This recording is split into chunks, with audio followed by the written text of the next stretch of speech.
ஆடி மாதம்னாலே அம்பாளிற்கு செய்யும் அந்த மஞ்சள் நீரில் திருமஞ்சனம் கண் முன்னாடியே வந்துடும்.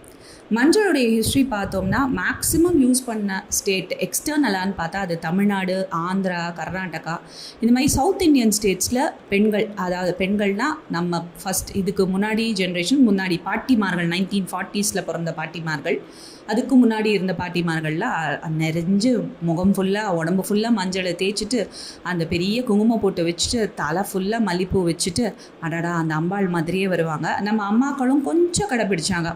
ஒர்க்கிங் விமன் அப்படின்ற ஒரு கான்செப்ட் வந்தாவிட்டு they could not use it for various reasons which the society accepted இல்லையா. பல காரணங்களுக்கு மஞ்சளை தவிர்க்க ஆரம்பித்தார் பெண்கள். ஃபர்ஸ்ட் ரீசன் நிறையா பேர் சொன்னது, முகத்தில் பூசிட்டு வெளியில் போகும்பொழுது ஏற்பட்ட எரிச்சல். அது உண்மை. இப்பயும் மஞ்சள் பூசிட்டு நீங்கள் வெயிலில் போனீங்கன்னா உடம்பெல்லாம் எரிச்சல் ஏற்படும்.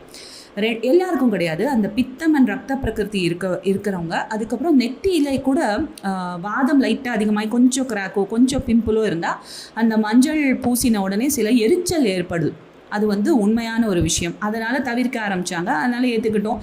மஞ்சள் கயிறுக்கும் அதே மாதிரி ஒரு நிலைமை. சடங்குகள் போதும் கொஞ்ச நாளும் போட்டுக்கிட்டு அதுக்கப்புறம் ரிமூவ் பண்ணி வச்சுட்டு போனாங்க. அது எல்லா மென்னும் விமனும் ஓப்பனாக ஏற்றுக்கிட்டாங்க. ஏன்னா ட்ரெஸ்ஸு அழுக்காயிடும், அது அஃபிஷியலாக இருக்கும்பொழுது சரியா இல்லை அப்படிங்கிற கான்செப்ட்ஸ்னால. ஆனாலும் காரணையாக நோங்கும்போது பலரும் அணிவார்கள். கையிலையும் கொஞ்ச நாள், என்றைக்கும் ஒரு நாள் தான் போடுற நிலைமை அந்த மஞ்சளுக்கு ஏற்பட்டிருக்கு. ஏன்னா வெளிப்பூச்சில் அது இரிட்டேஷன் காஸ் பண்ணிச்சு. அதே மாதிரி மஞ்சள் ஏதாவது கலப்பணமாச்சா தெரியாது.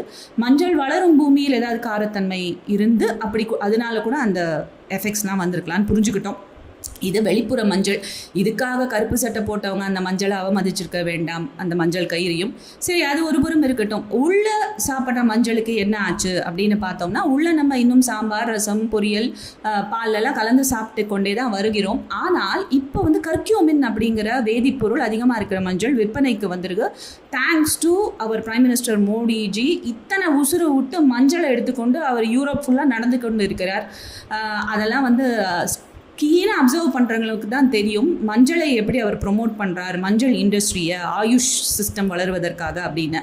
ஆனால் அந்த கர்க்யூமின் வேதிப்பொருள் எப்படி சாப்பிடணும் அப்படிங்கிற கண்டென்ட்டை நம்ம அடுத்த ஷார்ட்ஸில் பார்க்கலாம். ஏன்னா வெளிப்புற மஞ்சளுக்கே இப்படி ஒரு சேலஞ்சஸ் இருக்குன்னா உள்ள நம்ம எப்படி சாப்பிடணும் அப்படிங்கிறத இந்தியர்கள் கவனமாக புரிந்து கொள்ள வேண்டும்.